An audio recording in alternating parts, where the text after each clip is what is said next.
Hello and welcome to R&J Insights. We are here for another show. Just get these guys to turn their cameras on. Yes, we are back after a week off, and we're super excited to have Dale Holmes with us tonight. We are on. Hi, Dale. Dale got his mic going. Hold on, your mic. Okay, that's the last one. Far out. Yeah, I'm good. How you going? Yeah, good. Hello, mate. Good. Yeah, thanks for joining us.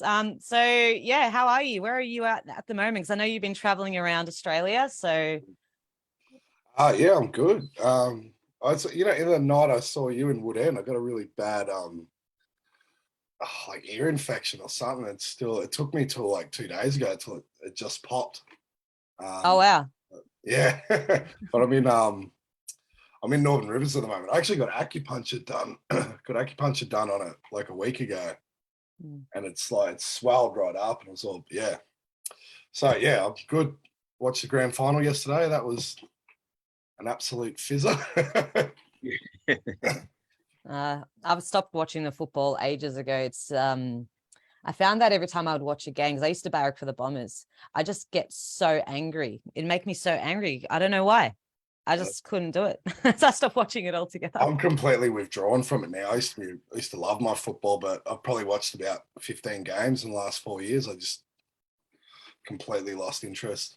Yeah, it's gone the way of MSM, I think, just kind of out, So yeah. Well, they're pushing all this cultural Marxism stuff through it now, just absolutely blatant. But it's interesting. It's pretty sad what they've done, actually. Maybe just like, actually, for those, I think most people will probably know who you are, but for those who may not, maybe just give a little bit of a background about who you are and what you've been doing, I guess, in the last, because I've been watching your videos for a long time, long time for me, but maybe some longer than others. But yeah, just give us a little bit of a background. Oh, I struggle with these things. I guess. I'm 37, former Victorian. I left in about April, worked as a school teacher in education around the Bendigo area, taught overseas as well. And it was just basically was a hobby to research, and I'd say got to the point of an obsession where that was pretty much everything I did on my downtime for about 10 years or longer. Just wanting to know the occult, wanting to know the hidden world, and seeing the agenda. So I guess like when all this stuff broke out in 2020, I knew immediately what was happening. And I'd already told myself for years that, I knew they were going to jab the world, and that I'd already made that decision that I was never going to take it. So it wasn't a hard thing for me, because I'd made that decision years ago because I knew it was coming. And then I knew through what I'd learned about natural law principles that I wasn't doing enough. It's not acceptable just to know what's going on and to look after yourself. But I felt there was some sort of service that I guess I had to provide, or some intent just to express myself and put my opinions out there, because I thought I had something to provide. So I just started making videos. that was basically it. Yeah. And then, yeah, it's been a pretty crazy few years, as it has been for everyone. I think everyone's lives have changed in a number of ways, and I'm no different. Mine's dramatically changed in the last few years. Yeah. Because Dale, I remember you mightn't have been last year, might have even been the year before, back in 2020, kind of going in there and ambushing PCR stations, testing stations, and calling them out, getting chased around, and some pretty crazy stuff. So good on you, mate. Kind of pushing the envelope a little bit there back in the earlier days. But things have come a bit of a ways since then. Yeah, it's like, it's kind of like what I said. It's like, I think even like my own perspective has changed, and I was extremely triggered. Well, especially when they brought the mask in, that was the most triggering thing for me. I was just like, absolutely not, and I couldn't handle other people seeing it. I just couldn't handle seeing the madness around me, and how people were just buying it. Like that was the thing that shocked me the most. Was I knew the mind control was prevalent, but I really did think it was, once it got to 1 month, 2 month, 3 month, 6 month lockdown, and people were still docile, and I'm like, what is wrong? So underestimating the level of the mind spell that the average person lives under, that actually shocked me. It's been massive, hasn't it? And it's still happening, even despite the fact here in Victoria that we've had, mask mandates now removed on public transport, and, removed in taxis now, bit by bit, we're hanging on the last vestiges of mask mandates, but they're going, but people are still wearing them, and, you see it everywhere, still here, so,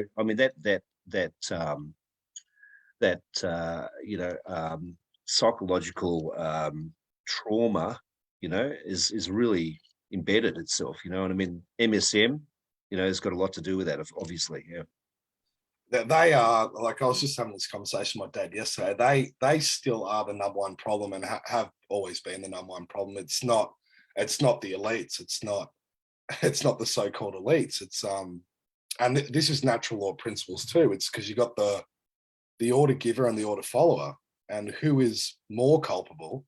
Well, they're both culpable, but who is more culpable? It's the order follower, because they actually carry out the action. So it's not these people making up the rules. It's the common man. It's the policeman. It's the businessman that goes along with it. And people always ask me, when's this going to end? And it's when there's a collective FU, a collective absolutely not, we're not doing this anymore, and then that's it. They have no power. But you're right, the psychological trauma is it's just prevalent. It's and I can see it in those. There's a different type of traumatization that's happened to those that have woken up to, and it's especially now. So people they're wondering about dates. When's this going to happen? Because we know the next levels of the agenda. So we're kind of hanging on. Do we wait? Do you fight back? Do you, That's almost a psyop in itself, because like you're that whole waiting game and trying to anticipate the next move, and whether you're storing food or doing whatever, and it's like, how much are you going to let the external affect yourself within yourself? And it's really like what Max Egan, I don't know if you watched his interview this morning, but he was really kept sort of bringing back talking about, just staying present amongst the craziness. And yeah, it's okay to go enjoy life, just because, not letting that fear sort of overwhelm you, which it's quite tricky, but it's you can practice that. You don't have to know how to, I think that's like what you've been talking about. The last few years has been so crazy and traumatic for a lot of people, but through transformation, you strip away the old, you strip away the attachment, you strip away the programming, and that's how we move forward. So for me personally, and I think the last few years actually has been probably the best ever for me, because I've been able to go deeper into not trying, like what you say a lot, Dale, is that I think, and I agree with you around the fact that we're trying to, I'm trying to remember who I am, and standing in my power, learning about what it is to be a sovereign being and all that sort of stuff. But through that, you've got to strip away all that old programming. And what has been some of the challenges for you in regards to that? Yeah, it's like the whole thing, like you're awake or you're sovereign. It's like, oh, it's you never know. There's always more to know. Is it? And were you talking about? Is that the Max Egan one you shared today? Didn't you? I actually haven't watched it. I it's really good.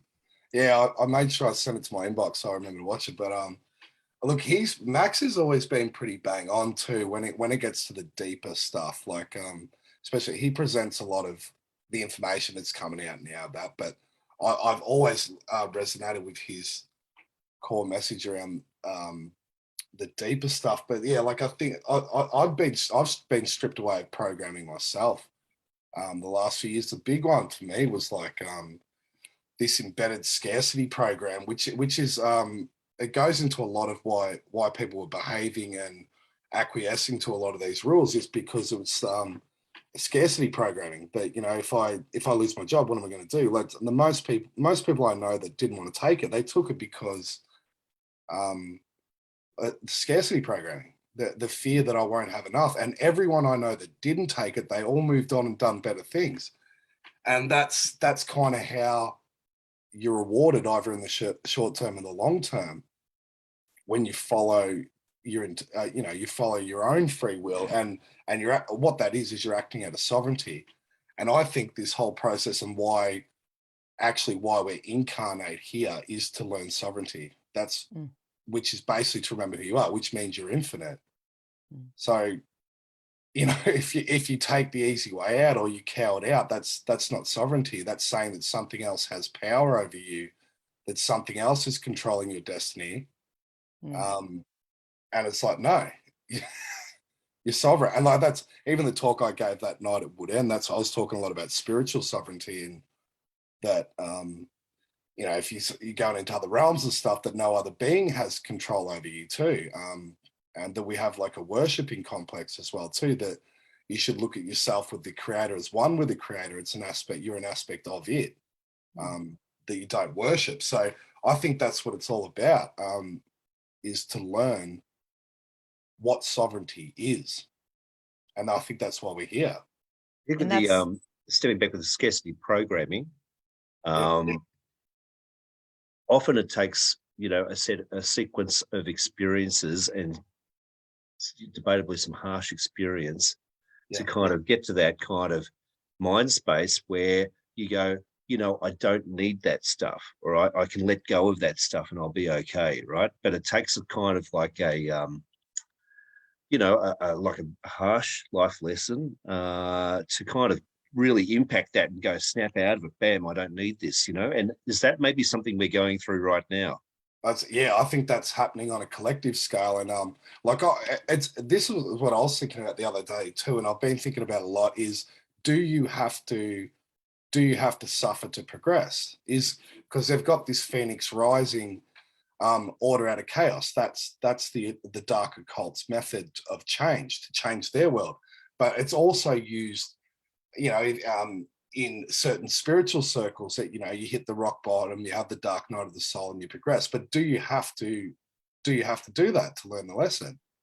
That's just a question. But it's funny that you brought up Max too, because Max, I spent a bit of time with Max, and he never had a lot of stuff, but he had stuff, he had things he cared about, and he basically lost it all. He hit rock bottom and he was homeless.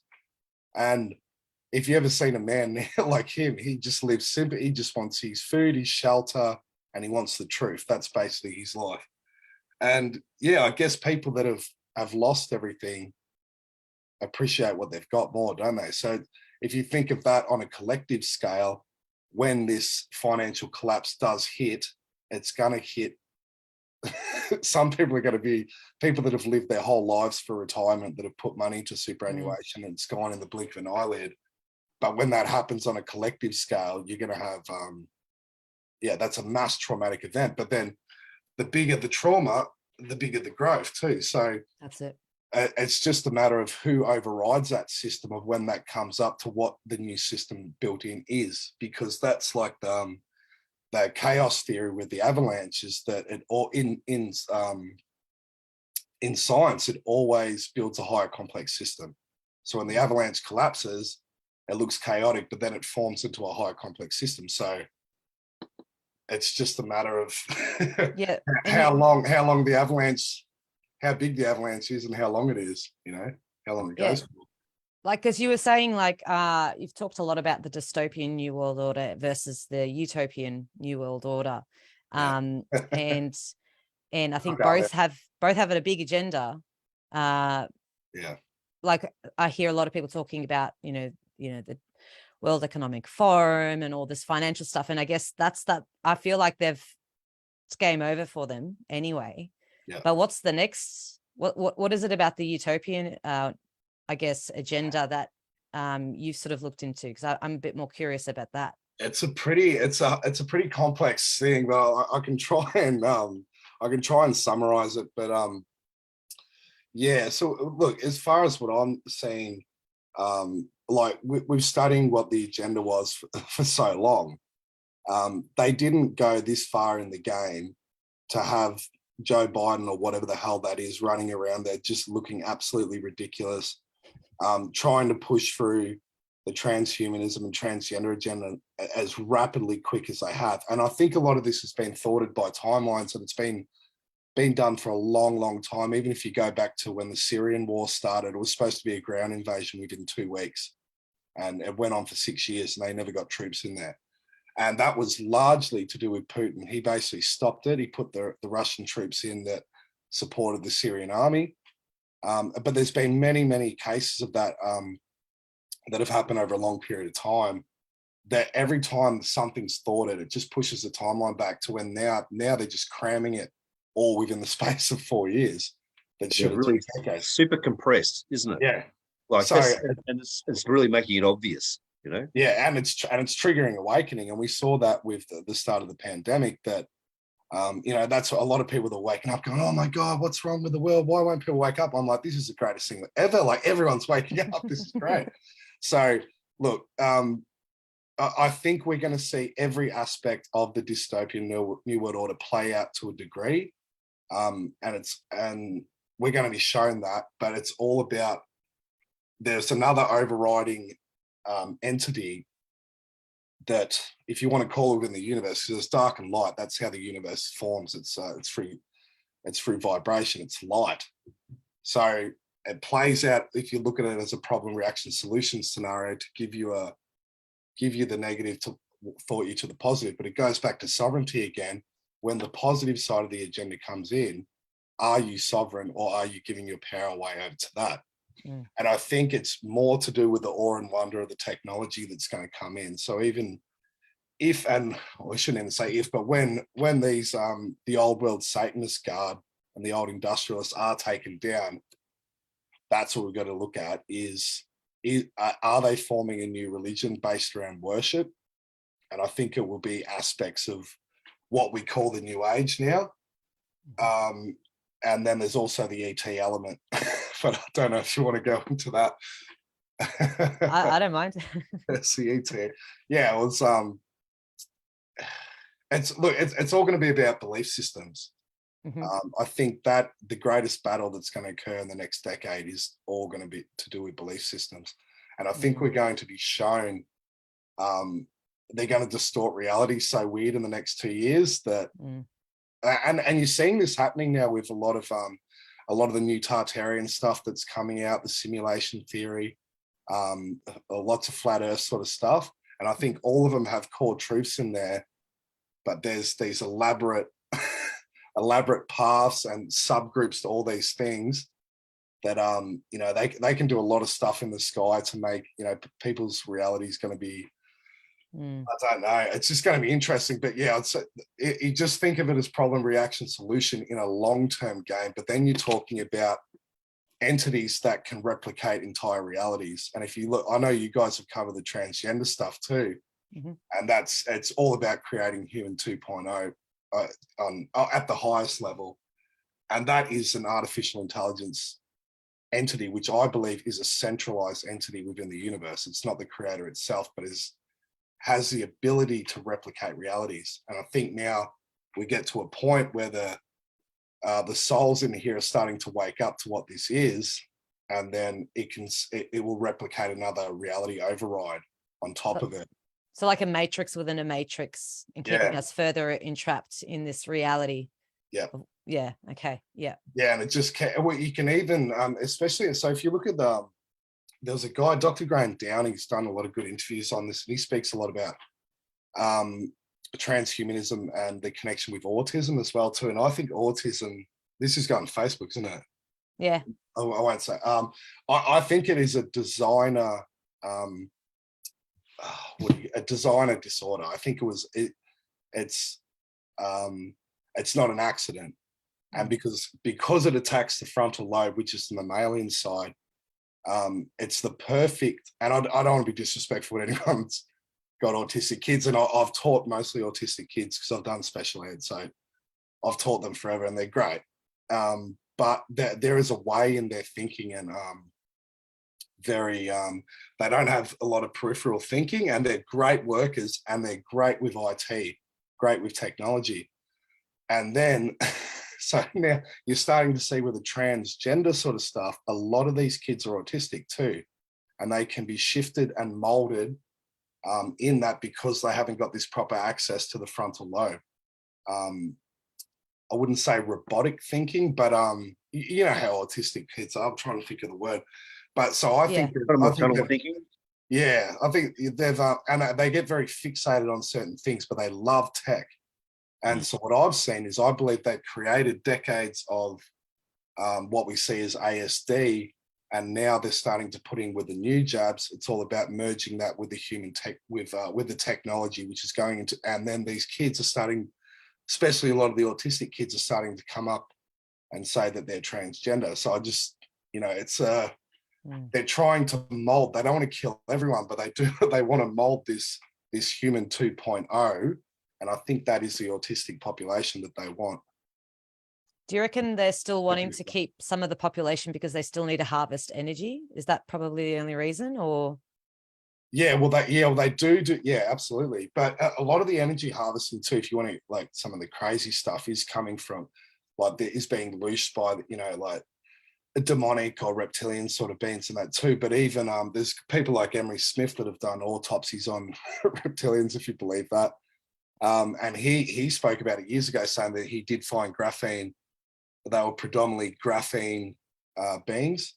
Mm-hmm. So it's interesting. Right. So he believes, as many others do, that this AI has actually assimilated many other cultures and races, and that we are the ultimate prize because we are a compressed fractal of the creator itself. So if it can take over the human being, it actually takes over all layers of the entire universe. When you say we're going too whack now, aren't I? No, it's fine. But when you say compressed fractal of the universe, when you were at Woodend, you gave an example of the flower in the water, and I think that really explains well the hologram element of this reality. And whether you believe that or not, I think it's actually a really good example. Maybe you can do that. Say that again. Yeah, it was. Shit, I didn't know we're going this deep, but we'll. Yeah, okay. Yeah. So I read David Icke's book, and then I read Michael Talbot, Holographic Universe, and many other, and it's undeniable. Even if it's just we're accessing the simulation level of the universe, that it's a hologram. It's holographic. Absolutely, 100%. So the example. I think I spoke, didn't I? I said I spoke about homeopathy, how they do homeopathy, they dilute substances, and medical people say, oh, that's bullshit, it doesn't work because you can't have, how's that? It's just a diluted substance. But what they show with, they've done experiments with flowers, is I'll put one stem into a vase of water, and then they just keep diluting the water, and every single droplet of water, or they'll take the droplets out, and every single droplet, when frozen, contains the entire hologram of the flower within it.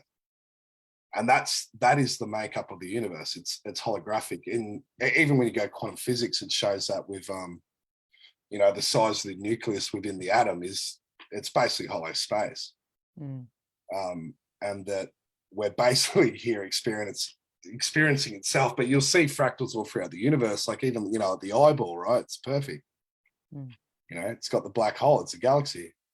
And then when you know that you're a walking universe, that changes the whole game. But that's what I was saying about the artificial intelligence. If we are walking universes and the artificial itself isn't, because it's trying to replicate the creator. So if you take the human, because we exist on all levels because of the fractals, so you dominate the entire universe. If that makes sense. Yeah. So that on an emotional level, getting to know yourself, like when I think about just sort of basic things that I've gone through in my life, learning about, how to be a good human being, moral compass, what's right, what's wrong as I was a kid, to how to work through resentment or anger or fear, all that sort of stuff. When you can this has been my experience, and I think this sort of resonates to the hologram sort of element, I think.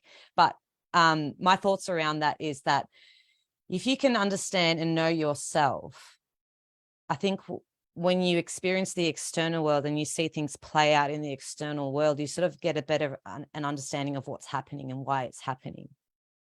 Yeah. So because the external world's an aspect of you as well. That's right. Yeah. Because it's almost like I've experienced like this sort of mirror effect. Like if I'm, where's my camera gone? There's your mirror effect. All right, I'm going to my FaceTime. Yeah. All right. What was I saying? I lost my train of thought. The universe is a mirror to me. In order for me to learn about myself, what is it that I'm seeing in people and in places and things that make me go, oh, I like that, or I don't like that. So I've just lost my train of thought now. But it's true, that's it, because if you go to the fundamental level of why we are living as slaves, is because we have a collective victim mindset. When you have a collective victim mindset, you're always going to attract the energy of an oppressor. That's right. To be that way, and that's what you look at. The left wing agenda now too. It's a race of hierarchy of victimhood. Who's more of a victim, and you can see that. That's it, once you start falling down that path, and that's why I hated like this stuff coming out in the AFL at the moment too. Because look, they are using the tribal people in Australia for a political Marxist agenda, and it's sad to see good Aboriginal people falling for it. But that's what they do. They play. If you go to the core of why they're falling for it, they're playing on their victimhood. Once you're not a victim, there is no oppressor. It's simple as that. That's right. Yeah, it's about coming to terms with the fear factor, as you mentioned earlier tonight. And I guess recognizing, as you mentioned, your sovereignty, and releasing the kind of bondage of fear that's associated with those kinds of psychological ties we have to security, to those programmed kind of the programmed bondage, isn't it? That's what you're talking about. Yeah, absolutely. Yeah. And that's interesting that you say that, because about the fear response too, because when you talk, like I said, about with autism, it's an attack on the frontal lobe, which again, it pushes you back into the R complex, which is it's all fear-based. Reptilian. Yeah. And that's what we've seen play out with a lot of the reactions and responses to just the COVID scenario over the last couple of years. And they're really targeting that, and that fear response, that anxiety, has played out across the community, and we're seeing the aftermath of it, even despite the rollback of mandates, as I mentioned earlier. So that kind of really ingrained fear response is pretty tough to break free of.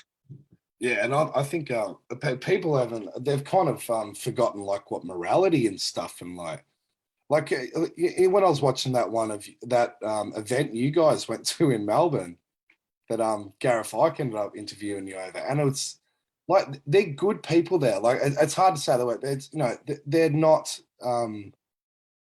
they're people that they're under a mind spell, because I could tell the way you were interviewing them, and it was good the way you did it, because that it was like they're just repeating these mantras that have been programmed into them, and I'm like, you're not even you're basically a walking computer program. It's like you're going to live your whole life without having an original thought. So it's the mind control is just, it is unbelievable. And I think there's something coming out with these frequencies too, because I don't believe the number of people that just automatically have that that change of mind, because it's all about self-identity too, isn't it? Which is, again, it's like stripping you away from your own sovereignty and what you really are. People go, "What do you? Oh, yeah, I'm white, I'm straight, I'm gay, I'm 37, I'm a teacher." It's like, no, you're none of those things. When you just spoke about the frequency and what they're able to do, well, I don't know how they do it, but just for an example, I was actually just having this conversation the other night about, I was adamant that I wasn't going to get the injection at all. Like, there's just no way. I was going about my day, and all of a sudden I had an idea and a thought in my head. I was like, oh, it's not that bad. I'll just go get it. I can go play gigs again and all this sort of stuff. And I was like, that wasn't my thought. Those weren't my thoughts. And where did that come from? And David Icke actually had a video out. He was talking about the same thing. I think you mentioned that happened to you. Mine was like a clear voice in my head, and it said you're getting it. And it was about a week before everyone went and got it. It was like September last year. And I knew within about 2 seconds. I just went, whoa. I knew it wasn't mine. But So Operation Crimson Mist and all that sort of stuff. Yeah. I don't know about that one. No.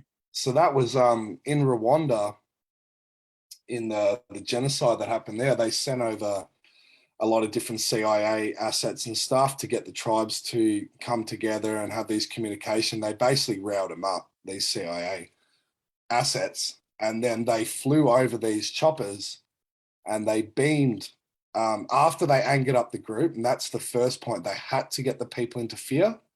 And then they beamed these microwave frequencies at, can't remember what's the Hoodoos or the Tutsis or one of them.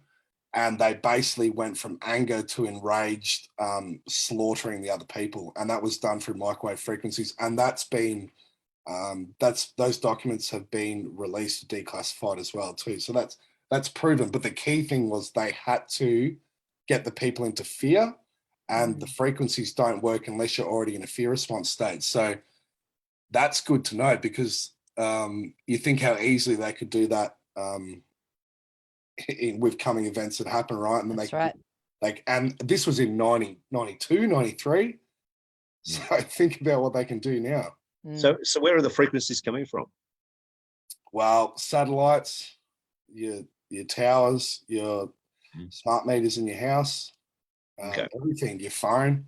I think it even goes next level after that. I think there is frequencies coming from the moon.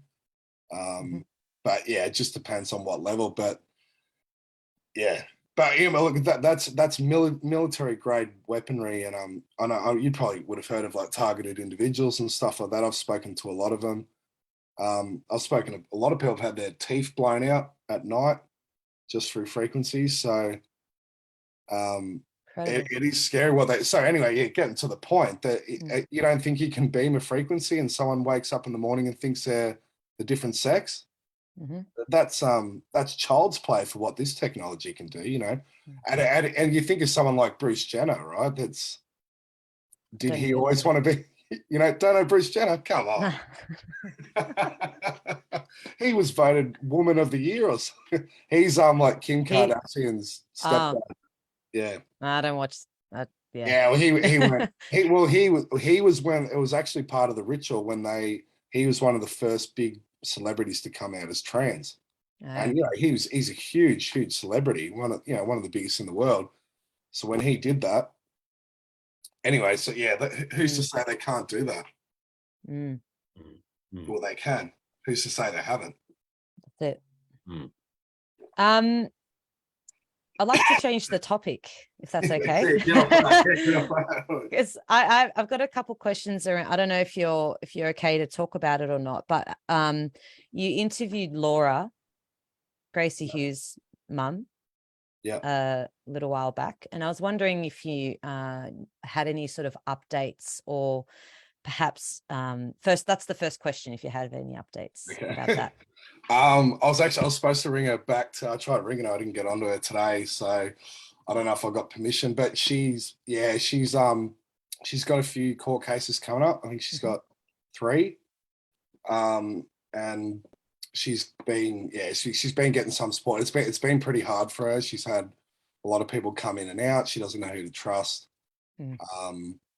But yeah, the situation is I think it's going to be drawn out, and she so she's got a number of court cases, but she does have some good people representing her at the moment. But that's how those things go. And I don't know about what's happened to Grace. I know she's in the care of her dad, and that's about it at the moment. That I can give you. No, that's okay. In the interview, you said that this is something that you hear that happens all the time, this type of story that, the child gets taken away from the mother gets made look like she's crazy, or all that sort of stuff.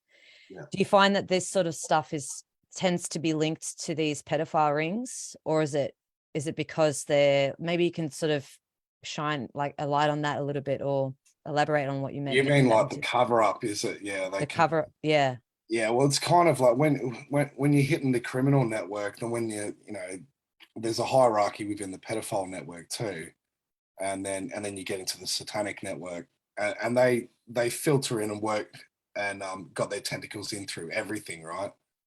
So yeah, I mean, I've heard not just the people I've spoke to publicly that I've done videos with, but I've had countless numbers of people I've spoken to, and emails and different survivor groups and stuff I'm part of, and you just see the common themes, and it's unbelievable once you know that system and how it works.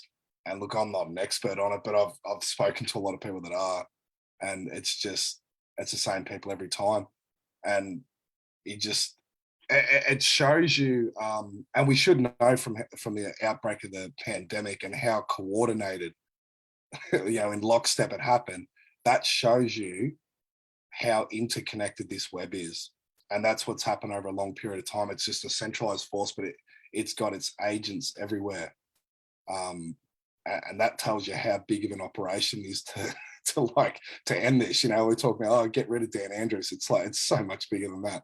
It's get rid of the WEF. It's so much bigger than that. There's a guy, Jay Parker. He used to speak out a lot.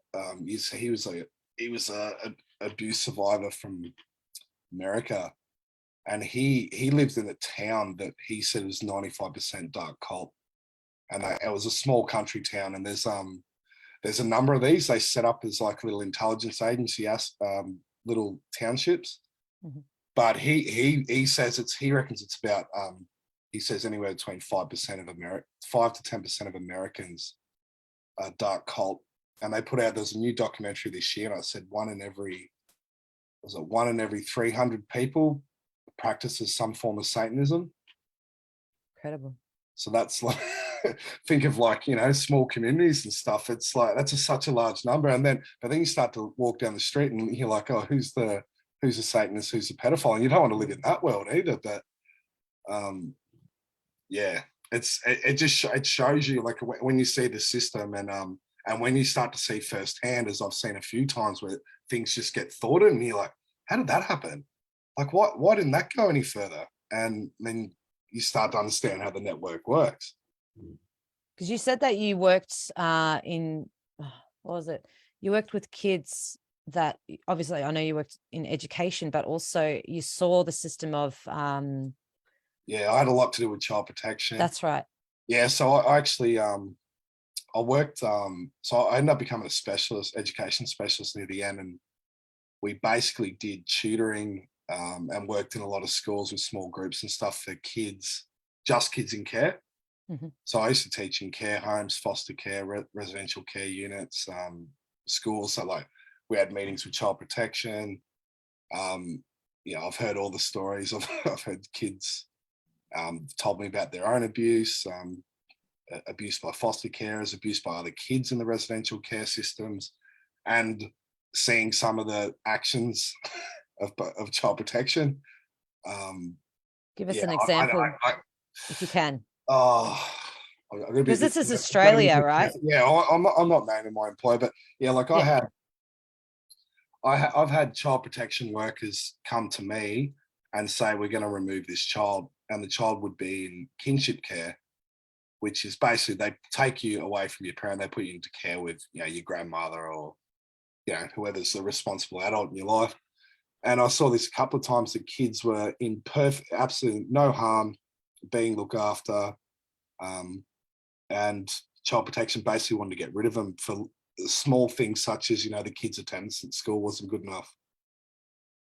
And wanting to put that child then into a residential care facility. And anyone that knows about residential care or has worked residential care in Australia, it is unbelievable. You would never, ever want your child to go there. And some of these kids were residential care kids are typically, they're pretty street smart, they're rough and tough, they've seen a lot of shit, but they mix in some kids that are just grew up in normal families and chuck them in there, and it's like a prison. So that standover tactics for money, sexual assaults, sexual bribery, all that sort of stuff goes on. We had kids go missing, they'd come back with brand new clothes and stuff, and you're like, where'd they get all this stuff, and then kids were being palmed out to rings. I had another kid that I know he came to us because he was being abused by a pedophile ring that actually was in a town that was named in Raina Michelson's investigation, which was Rushworth in Victoria, if you don't know it. The massive cover up with Department of Education and people in government. But so he came over and he ended up getting abused by another ring in another town. And I had meetings with CASA, which is a child sexual assault unit. Yeah, and the pedophiles were recruiting him to go out and get younger kids, and he would film the young kids being abused by the old. This is what they do. They get a lot of the other kids within the network to bring in younger kids. So that's only some of the surface level stuff that I know about. It's pretty bad. And this is about 20,000. I think that's the figure of 20,000 children go missing in a year in Australia. Yeah. And why? Obviously, I think we know why, but the question is why is no one talking about it on mainstream media? No one gives a shit. Yeah, they don't touch it. They don't touch it. Yet when you see a story like with Gracie Hughes come out and the disclosures that she was, sharing with her mum, naming a political figure, as soon as that happens, big deal. You've got these undercover police officers with no name tags, going through their house and, arresting people. And so it makes you ask the question is they're hiding things. They don't want this stuff to get out. And how did I'm just so passionate about talking about this because this needs, and that's why I love your work and Gabby Chung's work, because you guys talk about the children more than anything. And even the politicians that we're seeing coming up through the freedom movement as well. No one's talking about it except for Bosie. Yeah, well, he brings it up, doesn't? Yeah. This is a thing. It's like when I first started sharing Laura's interview, the amount of people I had a number of people go, I can't watch that. I can't watch that. Yeah, it's too much. And it's like this, like I said before, until everyone says no, but everyone can't say no until they know what's going on. And if you're not willing to look at what's going on, what that actually says about yourself is, I'm unwilling to look at this. because if I look at it and if it's true, that means on a subconscious level, I have to do something about that. And so it all goes to responsibility. People don't want to, I don't want to be responsible for that. That's not happening. Don't want to see it. But, you know, in the meantime, kids are being raped on an industrial scale. You know, when it does come out and the names that come out in this country, it's, you know, people are going to want blood. It's and it's not just run of the mill abuse. It's you know, we're talking SRA. Mm-hmm. Doesn't this stuff? Sorry, go ahead, Dale. No, you're right, mate. Go. Doesn't this stuff really fly in the face of the belief system? Okay, so people's belief system, and we're seeing it played out in a variety of different ways today over certainly the last 2 or 3 years. This is a very confronting situation. Okay, and people are not going to be willing to believe it. You know, I mean, we know just from the scan information we have about the list, right? Okay, and some of the names on the list, okay, that people would be shocked, okay, and they would be kind of like, well, I can't believe that person, you know, could be responsible for this. You know, it would just fly in the face of everything that they've grown up with in many cases, you know. So it's going to be very hard, you know, for people to kind of come around to this incredibly dark fact of how our society operates. Yeah. But it's, I mean, how much evidence do people need? And it's like, people still think it's a theory, right? It's like it's so well documented now, and there's so many whistleblowers that have come forward. Even things like the Franklin scandal in America in the 80s. That was, I mean, that should have blown the whole thing apart. And then, like, you know, the Dickens dossier and the Westminster ring. That is the closest it's come, and that almost fully came out. And nothing's done. It's like that never happened. They just bring on the next news story. But it is a central figure. It's a central issue to everything. If and I'd say to people that are talking at the political rallies, if you don't want to talk about it, well, the time's coming when it's going to be spoken about, whether you like it or not. So even for your own ego, why not be the first to go talk about it? You know, like it's not about talking about things when they're comfortable, because there'll be a time when it is comfortable to talk about that stuff where it's well known. Talk about it when it's uncomfortable. Talk about it when it's dangerous, when it's unpopular. It's like that Martin Luther King quote. What did he say? You know, when it's unpopular to speak the truth, even when it's dangerous, that's precisely the time to do it. And if you know something to be true, which I know ritual abuse exists, I know it's prevalent, then it does need to be spoken about. It's going to shock people, but this goes back to what we were saying before too, because why do they do it? It's okay, because even my mum's talking to me about this the other day. She's like, why is someone a pedophile? It's like, well, why is someone a Satanist? This goes to the core issue. And then why would they want to abuse a child? And then you're going into whole other realms about what this reality is and this force and why it needs to take that energy from children. And it's because they are the highest commodity in the entire universe. They are the most prized possession. So look, it was a little bit disappointing with Laura's case, and I feel kind of guilty, and I wish I could do more. And you know, like I'm not a legal person. I don't know that world, and I just feel for her. And I wish I could just could go see her, to be honest, but she's pretty far away. But yeah, she's pretty bloody strong. Like, there's not many people that would have gone as far as she has. She could have backed away at a lot of points, and they use intimidation tactics, and you saw what they did with the police. And I've spoken to a number of people up there that were involved, and they've scared the absolute shit out of people, and they've terrorized some of the advocates and their children. That, you know, the kids have got like PTSD from the cops knocking the building down and stuff like that. It's just fucked up. Like, but it shows to go.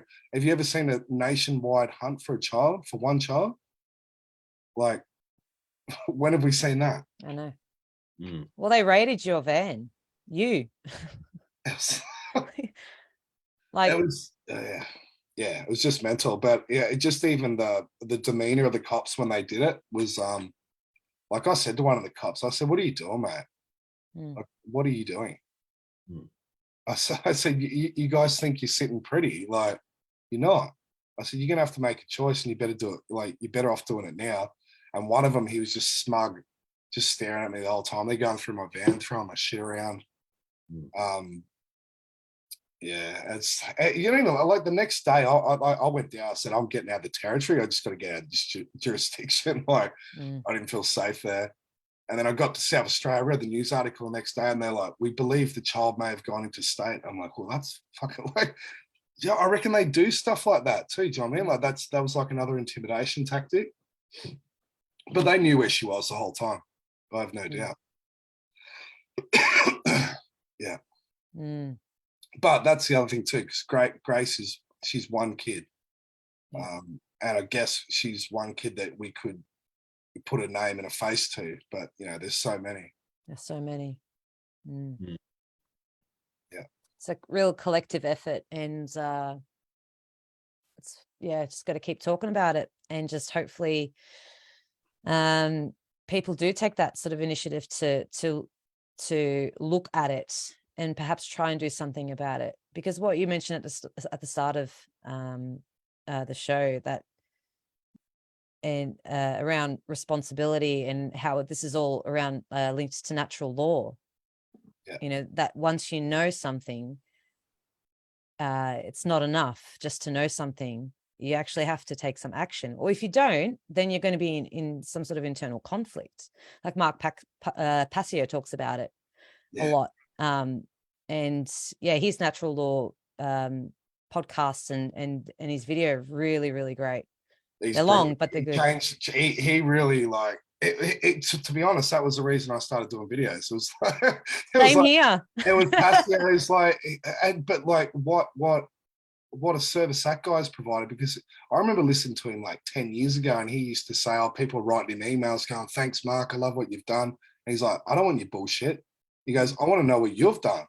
Like, I don't praise me. He goes, like, write to me and say, oh, hey, thanks to you, I've started a podcast, or what, you know, whatever. Like, but yeah, that was that voice. Like when COVID started, that was it. I was just going, I go, I'm a piece of shit. Like, what am I doing? Yeah. I'm not doing nothing. Yeah. And I'm like, well, the least I can do is put truth out there. That's the first thing. Mm. So that's funny. You say it was. Did he get in your ear as well? He's good at that, isn't he? You listen. No, I didn't actually contact him, but All right. I just listen to it. I listen to him religiously. Like every time I go for a drive, because I live quite out of the city, I always have his podcast on. I'm up to episode 23. I'm still catching up there. Oh, he's great. He's great. He's done his research, and he knows the occult, the dark occult. He knows he was in it, and he's really open about it. But he's so, there's just no bullshit with him, and he's not afraid to hurt your feelings. Yeah. Because he's not in service to humanity, he's in service to truth. Yeah. And he says that. So if anyone wants to check him out, it's great. Highly recommend it. I don't think we need to promote him anymore. Yeah, I know. Yeah. You know what? Like, it's true though, because you can listen to all sorts of people that, you know, inspire you or whatever, and it just, there's like just little things out of each present, you know, something small, and you're like, yeah, I can actually adapt that to my life, you know, like just something really, really small. And I always remembered that with him. He said, like, if you got these beautiful news presenters with, you know, lovely smile and blonde hair and all this sort of shit, and she goes, she'll tell you nothing but bold-faced lies. And then you got a bum in the street, and he's got a blowhorn, he sounds like a lunatic, and he's telling 100% truth. And he said, it doesn't matter, the truth is the truth is the truth. It doesn't matter who says it. And we've been packaged nice, beautiful lies, but they've been lies, and most people have been living in a lie, and they still want the comfort of their lie, whereas they don't want it doesn't matter how harsh the truth is. The truth, it is the truth. It doesn't matter if you like it or not. It doesn't matter if it you know, we find out that people are raping children and there's a massive global trafficking operation. It doesn't matter. It's if it's the truth. And then you do something about it. But, you know, if you're living in collective denial and you want to see the beautiful newsreader, then you're the problem. Mhm. There you go. That's it. Mm. Yeah, Passio. Yeah. Yeah, that's it. Yeah, Any other questions, Randall, maybe? Yeah, no, I'm pretty good. Just that you know, once again, like some of the viewers might recall, I've got a background in marketing and media, and so I'm very attuned to the media. The media is I hold them responsible for a lot of the stuff that people are going through in terms of the communication, the twisting and manipulation that we've seen over the last few years, and the effects that it's having on the population. I've got personal acquaintances that have been impacted hugely by the last couple of years, and a couple of deaths involved. And it's not enough to say, oh, we're moving out of this thing. There needs to be accountability for what's been happening, and there needs to be with that a greater realization on the part of people in terms of what's actually happened, and I think we're moving. I don't know quite where we're going, and maybe you've got a better idea, Dale, than I do, but what's happened over the last couple of years has been indescribable. And I just think that there's got to be some kind of recognition and accountability for this. People are letting these people getting away. They're getting away with it, and because we're boxed into a system, and a system that has disempowered us, intentionally, and it's been designed that way. And we're realizing that now because it's all coming together and we're seeing it play out. Okay. Some of us are realizing that, and it's a very difficult time. I don't know how we're going to get on top of this myself, but yeah. With the media, right? So, like, did you see this one, Nick Codesworthy? He's basically like their darling Dr. Nick or whatever, right? And he was on with Neil Mitchell the other day, and he go listen on Twitter. I won't say what he said because probably won't. But he's basically done a 180, right? And I think that they're gonna scramble. And I've liked that a lot of people are starting to share clips from a year ago and 2 years ago what's happened in Victoria, because it's kind of like, as you can understand, people wanted to get on with their lives, but it's like, do you actually remember what they did to us? Do you remember that they were war crimes? They were absolute war crimes, what they did. And they should be charged as such. And when this does come out, people need to remember that. And it's kind of like the anger's been lost. But I'm seeing a lot of leaks come through the mainstream media now. I actually reckon you're doing yourself an injustice if you're not at least watching a little bit of mainstream media, just like some clips because it's giving you a bit of a ballpark of there is a shift that's happened. And I think they know they're going down. And we're seeing the excess mortality and stuff like that. Like, so these ones in Portugal the other day, which is, Portugal's the highest jab population in Europe, and it's got the highest excess. And then you got Bulgaria, that's the lowest, and they got the lowest. It's like put two and two together everywhere. And when people find out how many people, I don't want to say too much going on Facebook, but yeah, shifts are going to happen. It would just be, you're just going to have to wait and see what the reaction of the population is going to be. And I don't think it'll be coming from us that have been wise to what's going on. It's going to come from those that had no idea. Because the truth is going to come out. And it will happen. And the other thing is people go, oh, yeah, will it come out? Will it not come out? It is coming out. It's but you need to play your part in it. It is completely coded within the dark light, the paradigm, as I was saying before, because it's going to shift over to the light. The truth has to come out. It's coming out. It's just not coming out quick enough. Well, there's more weight in truth. You can hear it. When you hear someone lying versus someone telling the truth, it's really obvious. But if you don't, and going back to what I was talking about before, knowing the self, if you lie to yourself, then you won't see that as clearly if you're constantly lying to yourself. However, if you are someone that's really stands in your truth, you speak truth, therefore you know what the truth is when you hear it and when you see it. That's why it's so important that that mirror, that internal versus the external, how it's all linked, and know thyself, know the universe. You know what one of the greatest feelings is, and I've struggled this my whole life because I like to people please. I don't like to ruffle feathers as much as I probably wouldn't think. But like in my personal relationships and like work, and so I always like to, just be neutral and diplomatic. But I reckon the greatest feeling in the world is when you know something's right and you say, and you actually stand up for yourself. You say what, especially in a work format or something like that, somewhere where it's hard, or a personal relationship. And regardless of the outcome, you walk out and go, yeah, fuck, like I said the right thing. Mm. And that's a lot of it too, is like you're worried about the outcome. It's like you should never worry about the outcome. We always worry, oh, what's going to happen? Is this going to happen? Is it going to be dystopian? It's like if you just go on, is the action right? Is what I'm doing right? The rest is externalizing, right? The rest is, it will take care of itself. And if it doesn't, it doesn't. It doesn't. It doesn't matter. You're on your own personal soul test too. You're here to do what you know to be right.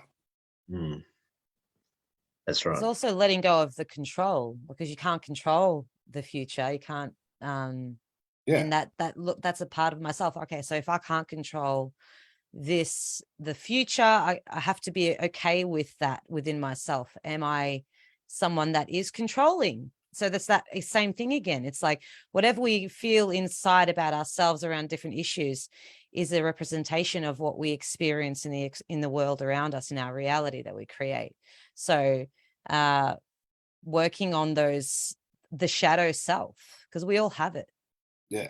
And I've had to look at myself and all the little things that I don't like about myself and face that on.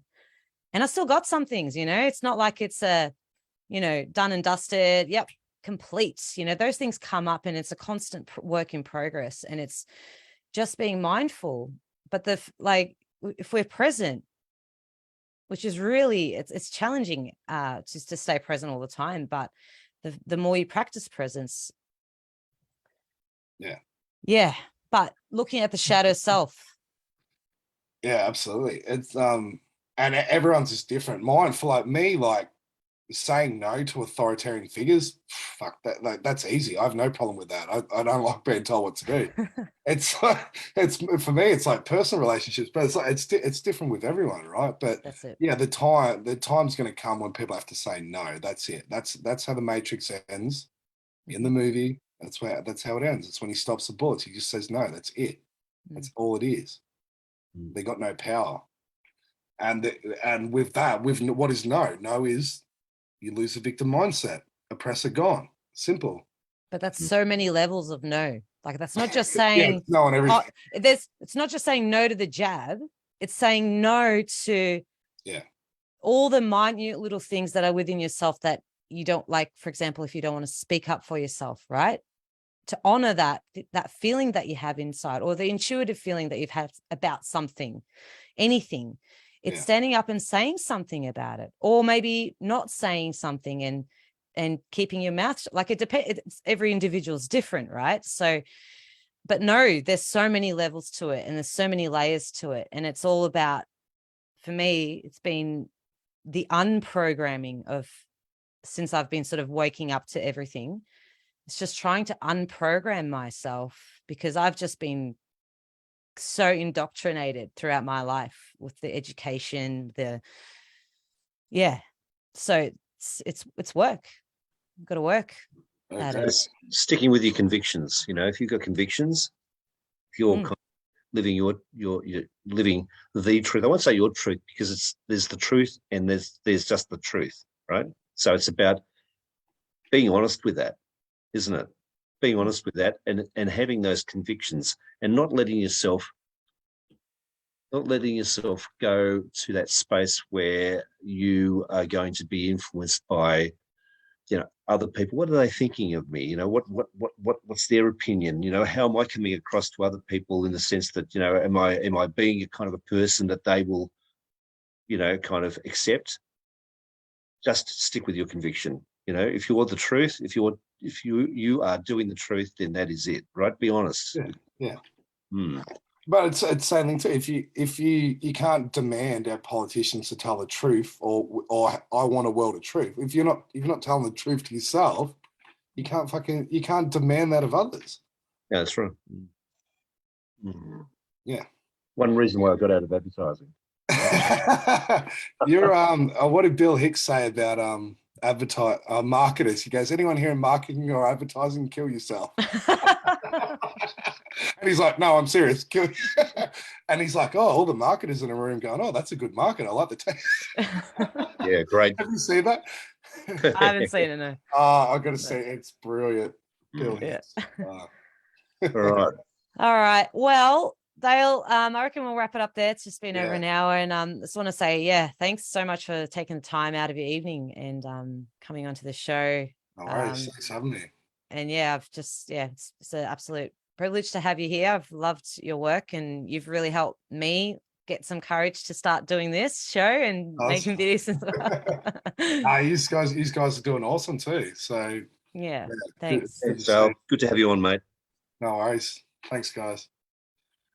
All right. So any final words to Randall? To our viewers? To our viewers, of course, once again, thanks everybody for checking in with us tonight and your comments. Terrific. We're going to be back 8:30 next week, next Sunday.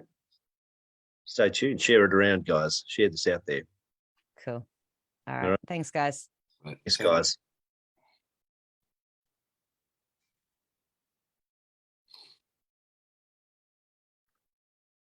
Thank you.